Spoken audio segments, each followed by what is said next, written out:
What a morning already. God is good. I'm glad to see Bill really is with us, even though he's down front on the far left and Gaylor's in the back far right.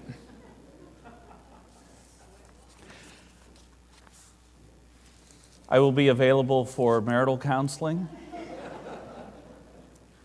around 2:30 p.m. I don't know that I've ever heard it said nicer, Professor Lee, that there was illegal signage placed on our property. What a wonderful day. What a beautiful day. This morning we'll be learning from the book of Joshua, chapter 4. I'll give you a couple moments to turn there if you so desire to turn there, or to download, or to do what God has led you to do.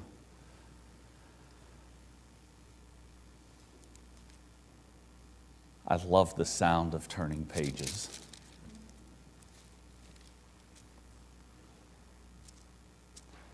And I know there are probably some here wishing that they would not hear me or see me, as happened just a few moments ago.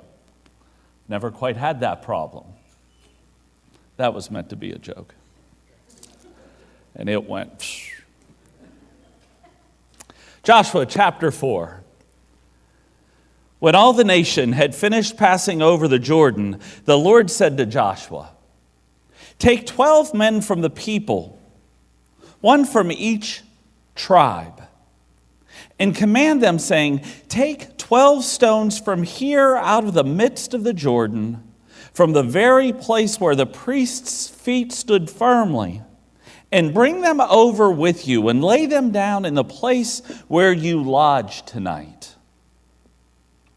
Then Joshua called the 12 men from the people of Israel, whom he had appointed, a man from each tribe, and Joshua said to them, "Pass on before the ark of the Lord your God in the midst of the Jordan, and take up each of you a stone upon his shoulder, according to the number of the tribes of the people of Israel, that this may be a sign among you. When your children ask in time to come, 'What do those stones mean to you?' then you shall tell them that the waters of the Jordan were cut off before the ark of the covenant of the Lord. When it passed over the Jordan, the waters of the Jordan were cut off. So these stones shall be to the people of Israel a memorial forever." And the people of Israel did just as Joshua commanded, and took up 12 stones out of the midst of the Jordan, according to the number of tribes of the people of Israel, just as the Lord told Joshua. And they carried them over with them to the place where they lodged, and they laid them down there. And Joshua set up the 12 stones in the midst of the Jordan, in the place where the feet of the priests bearing the ark of the covenant had stood, and they are there to this day. For the priests, hearing the ark, stood in the midst of the Jordan until everything was finished that the Lord commanded Joshua to tell his people, according to all that Moses had commanded Joshua. The people passed over in haste. And when all the people had finished passing over, the ark of the Lord and the priests passed over before the people. Dropping down to 14. On that day, the Lord exalted Joshua in the sight of all of Israel, and they stood in awe of him, just as they had stood in awe of Moses all the days of his life. And the Lord said to Joshua, "Command the priests bearing the ark of the testimony to come up out of the Jordan." So Joshua commanded the priests coming up out of the Jordan. And when the priests bearing the ark of the covenant of the Lord came up from the midst of the Jordan, the soles of the priests' feet were lifted up on dry ground. The waters of the Jordan returned to their place and overflowed all its banks, just as before. The people came up out of the Jordan on the 10th day of the first month, and they encamped at Gilgal on the east border of Jericho. And those 12 stones which they took out of the Jordan, Joshua set up at Gilgal. And he said to the people of Israel, when your children ask their fathers in times to come, what do these stones mean? Then you shall let your children know. Israel passed over this Jordan on dry ground.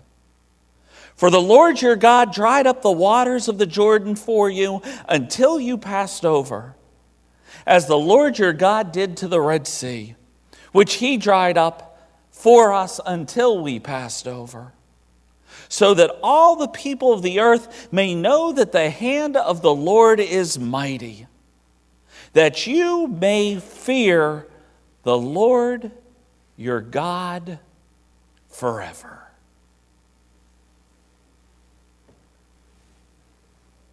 This was one of the most climactic moments in the history of Christian and Jewish people.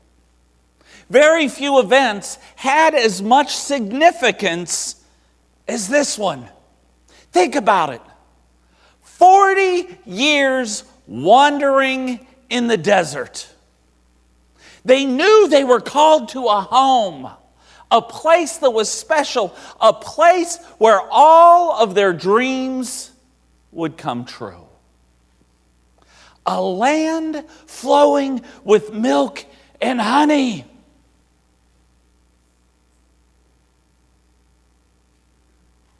They anticipated it.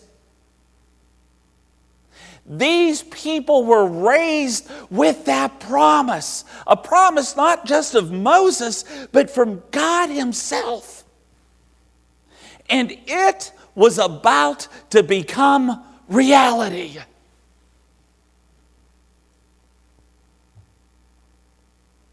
Only that river stood in the way.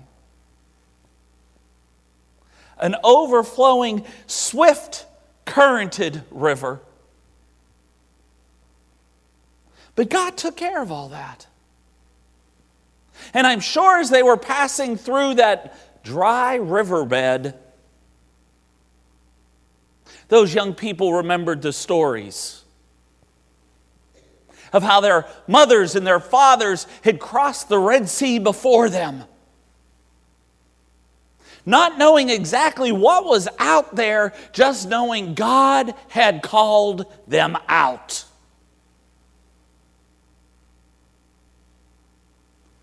And here they were, about to fulfill that promise. They were entering the promised land. I want you to think back for a moment. Remember when you bought your first house? You remember that moment that you pulled out the keys from your pocket and you went to the door and you unlocked the door and you went over that threshold and it was all yours. The excitement, the dreams, the thought of the pitter-patter of little feet one day.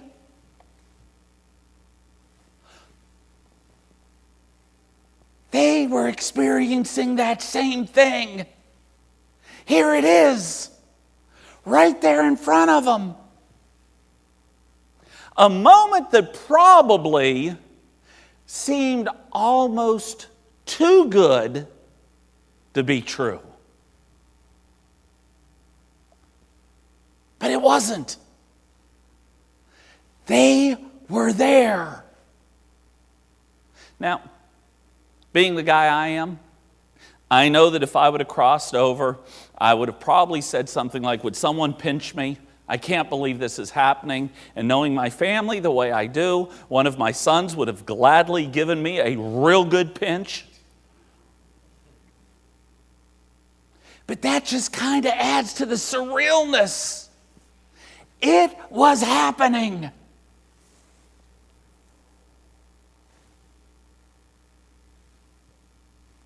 But what was really happening?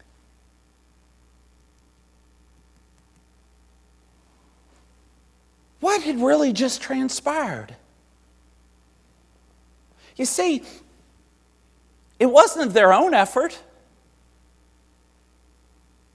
It wasn't that they were smart enough to dam up the river. It wasn't that they were brave enough to launch out over. They were doing what God had asked them to do. Well, let me back up. God didn't ask them to do it. God told them to do it.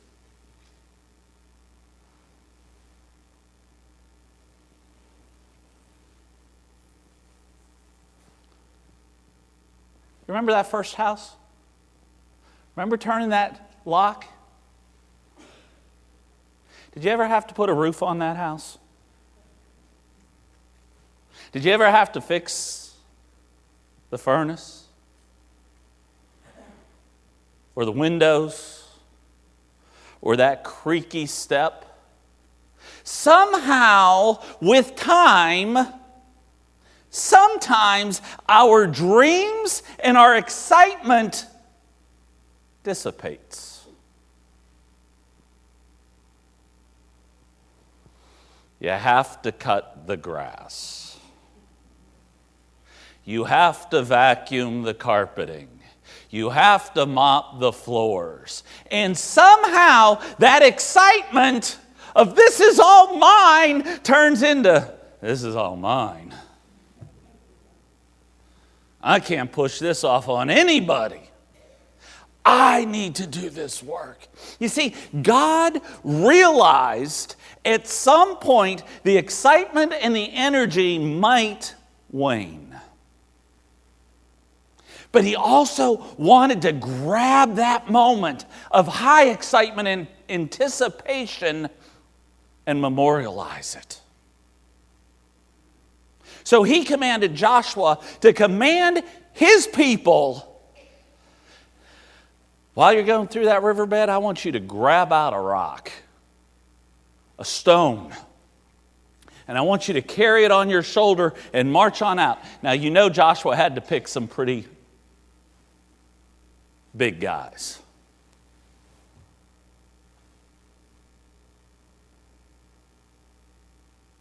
And amazingly enough, these guys listened to Joshua.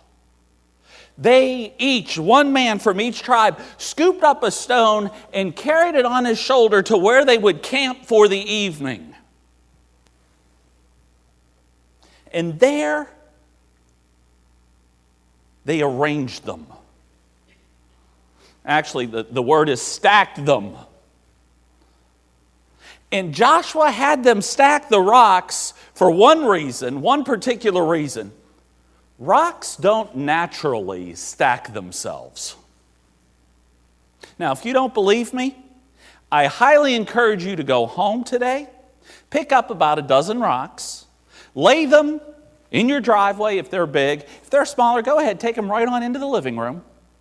Lay them down there and see if they'll stack themselves.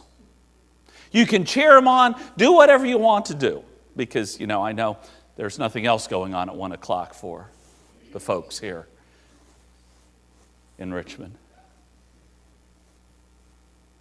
Sorry, that was a dig, and I looked at Jamie when I did it. They don't stack themselves, so something would have to happen. A human would have to walk over and very methodically put one on top of the other, making sure that they stood. And they did this because future generations would be able to come to the realization that these structures don't just naturally occur. So why is this here? What does this mean? And it was supposed to be an opportunity for the children of Israel to share with their children what an awesome and mighty God they served. You see, it really had nothing to do with Joshua.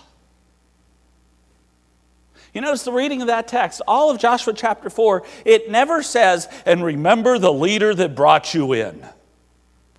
It's absent. It wasn't a memorial to the work that Moses had done to prepare them to cross over.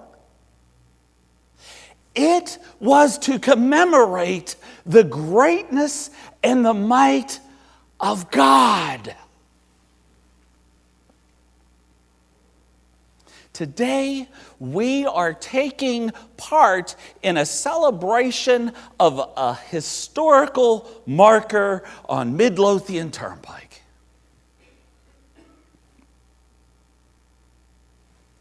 And you know what's real interesting to me? While it might have the name Pastor Watkins, it may have the name Missionary Nanny David Bland, it is a tribute to what God did in this little area of the world. God gave a man a vision to start something spectacular. Not just one church, but 2, then 3, then 4, then 5. It brought a young woman with a passion to reach the nations. When it's so easy to just take a look around us and get comfortable and say something like, well, why should I worry about them? You see, God did something spectacular. That marker is to remind us that God is still active. God didn't stop. God is still calling men and women to proclaim Him wherever they are and wherever they're going.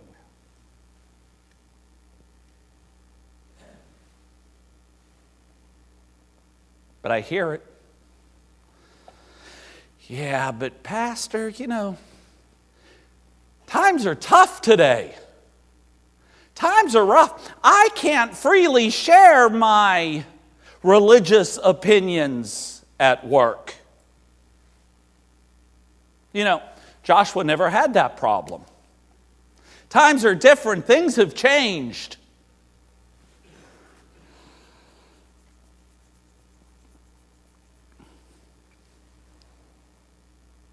Folks, if we live lives as committed as these first individuals crossing into the promised land were, God will lead, guide, and direct us. If we live a life worthy of being called Christian, folks will notice. Is life easy today? No, it's not. It is complicated. We may have more distractions and problems than anyone has ever had in the history of mankind. Some terribly great, some not so horrific. My fear is too often we take the easy way. You know what I mean? The path of least resistance. They're having problems over there. So I'll just stay away from there.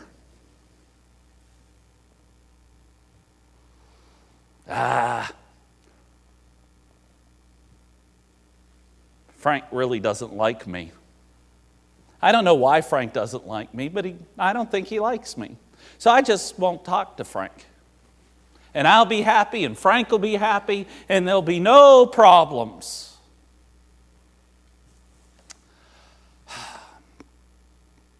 Pastor, I completely believe in world missions, but you know what? My bank account isn't as healthy as, insert your favorite millionaire here. You know, he could really do something about the problem. See, it's just easier.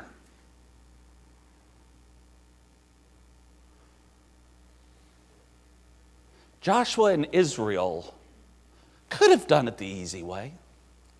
They could have said, God, yeah, we know you have called us to just beyond this river, but you know what? The river's fast, and the river's high, and the river's deep, and we'll just take it easy here. Because you know, God, we know you want us to be happy, and we know you want us to be comfortable, and we know that you want us to be secure, and it's just so much easier on this side. Why rock the boat? We can accomplish just as much here as we could there, right? And had that happened, they would have been living a lifestyle of disobedience. Because God never said, come close to making a difference. God never said, get as close as you can without actually committing. God doesn't say, walk as close to Jesus as you can without trusting Him. No, God always calls us to a step further. And He calls us to a step further because it's not of ourselves. But He reveals His power in those moments through us.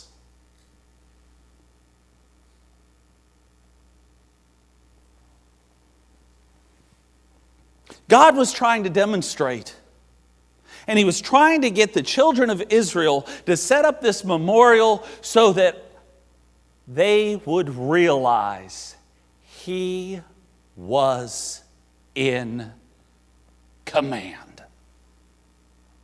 It was His. All of it was His. And if it was His, He'd care for it. And if you're His, He cares for you. No matter how dark, no matter how difficult the moment seems.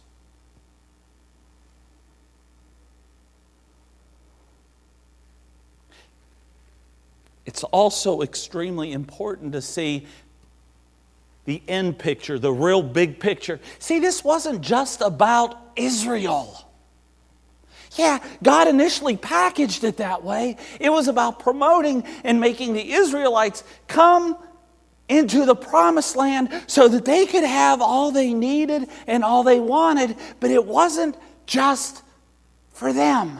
And we know this by the last verse there in Joshua chapter 4. Actually, I'm going to back up to 23 just so you get it in full context. For the Lord your God dried up the waters of the Jordan for you until you passed over, as the Lord your God did to the Red Sea, which He dried up for us until we passed over. Now, why did He do it?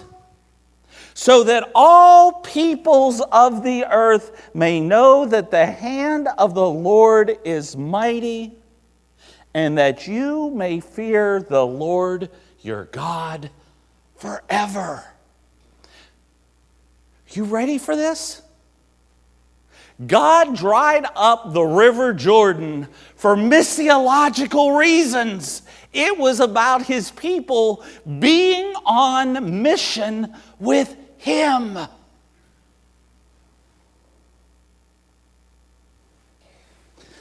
So, Pastor, are you trying to tell me missions is seen in the Old Testament? Yes! Again and again. It is about reaching out, going beyond our comfort zone, overcoming obstacles and boundaries, and making God's name known.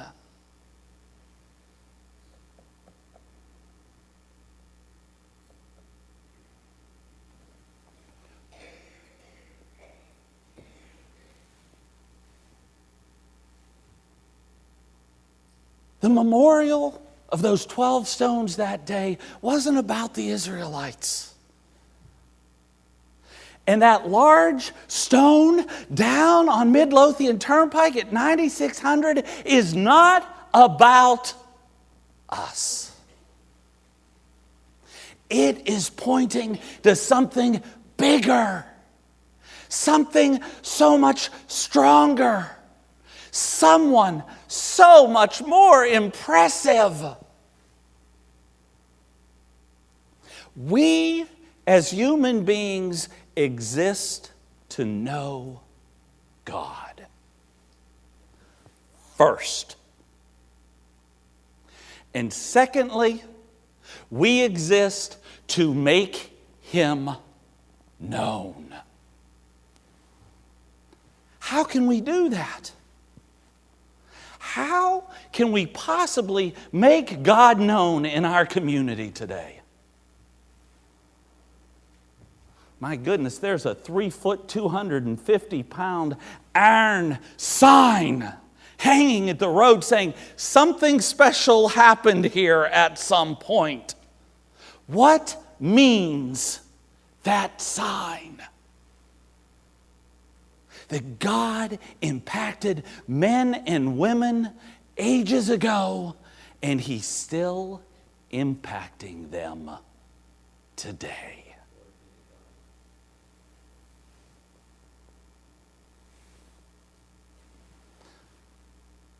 Sometimes it makes us feel small.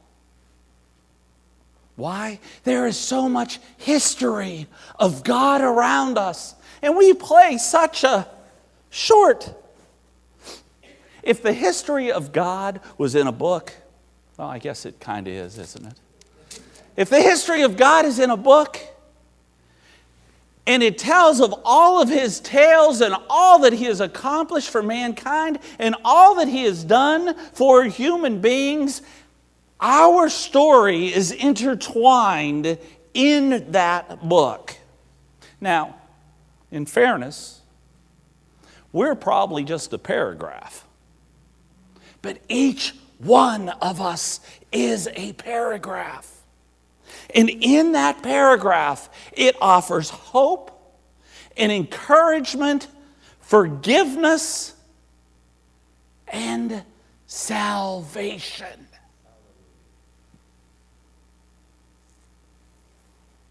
Your life was meant to be a memorial. Your very presence was meant to be a standing sign pointing to God. But how is that? How is that? I'm just a middle-aged man, grew up in a nowhere town, went to really a nowhere tiny little state school, and then just did what I thought I was supposed to do, go from one school to another school. Yeah, then I went and played a little bit overseas for a while, and then come back, did another school, and then moved to the big city. What's so fantastic about that?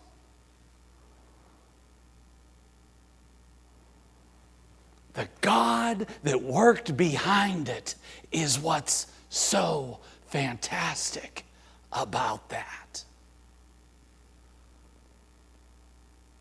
You see, when the Israelites crossed over the Jordan, everything changed. They could have remained their old selves, a whole big group of wandering nomads, really, walking around the desert. They had all that they really needed. They were getting manna.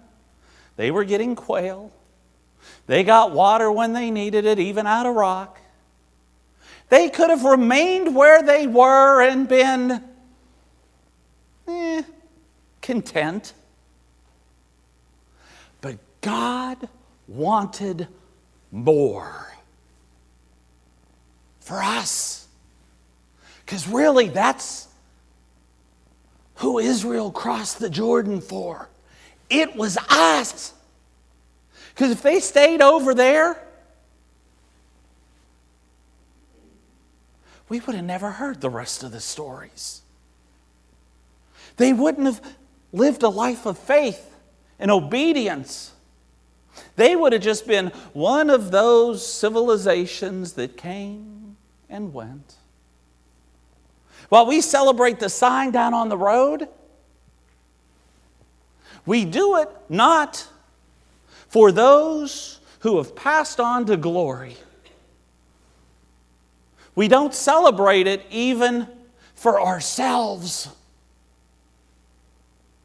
We celebrate it for those who would follow us.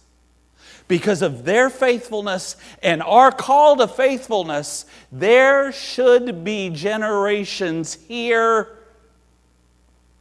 for years. Good Lord willing, people that we will never know this side of eternity. But can you imagine that fourth pew back where, man, Robbie, you blew the statistical age limit. That fourth row back where, minus Robbie Wiki, comes to what? The eldest of the group's 15? Can you imagine their great-great-grandchildren meeting here and praising God? Most of us probably won't meet those great-great-grandchildren. But because of our faithfulness, or lack thereof,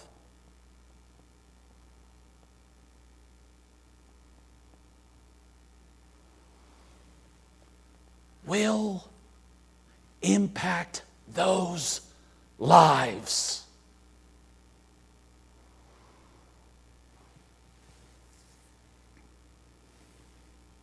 Missionary Bland said, "Never give up Africa." And for as long as I can almost count and remember, I can go back and see all of those wonderful certificates that Bethlehem Baptist Church received for giving to the Lottie Moon Christmas offering as the highest giving church in Middle District. Maybe it's all this time, I don't remember right now. But we remember Africa. Let me say it in a very biblical-like way. You have heard it said, never give up Africa. But I tell you today, don't give up Chesterfield also. What we do from here out impacts eternity for so many. What do these stones mean? They mean life. A very personal, eternal life with Jesus Christ. They mean forgiveness. That no man and no God holds anything against us. They mean security. For we reside in one's hands, a great God, whom nothing or no one could pluck us out of. It means faithfulness. For those who have been given much, much is expected. There is so much talent and ability and skills in this room. It's overwhelming. Brothers and sisters, what are we going to do with it? Are we content to stay on this side of the river? Because, the river is wide and it's hard to cross. Does it really matter? What's the big deal anyway? with all of the problems we have in our world, what does it really matter?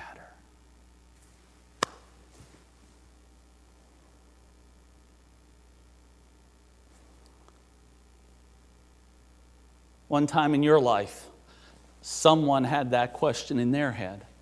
What does it really matter if I share Jesus Christ with this person? Perhaps it was your mama, or your daddy, or your friend down the street, or just some preacher. Because you know what? Preachers can even do it too sometimes. Can you imagine if the person who took their time to share Jesus Christ with you personally and asked you, do you desire to follow him today, would have said, what's it really matter if I talk to him? What's it really matter if I talk to her? In the big shape of things in the year 2016, it probably wouldn't have made a big impact in the world, but it sure did in your life.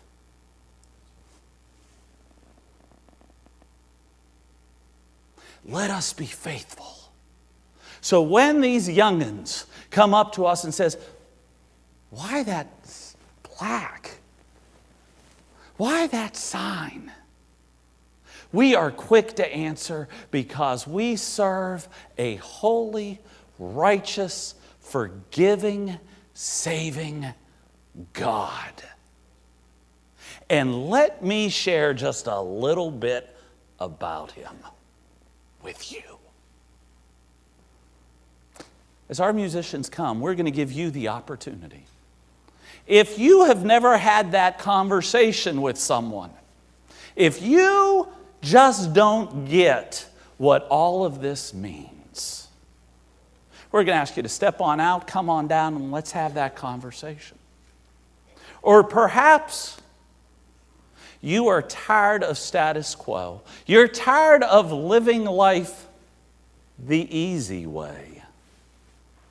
And you are ready to cross over that river.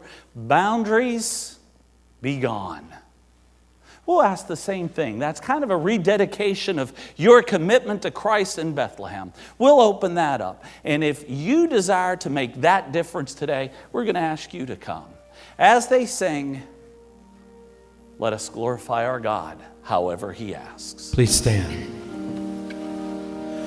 Have thine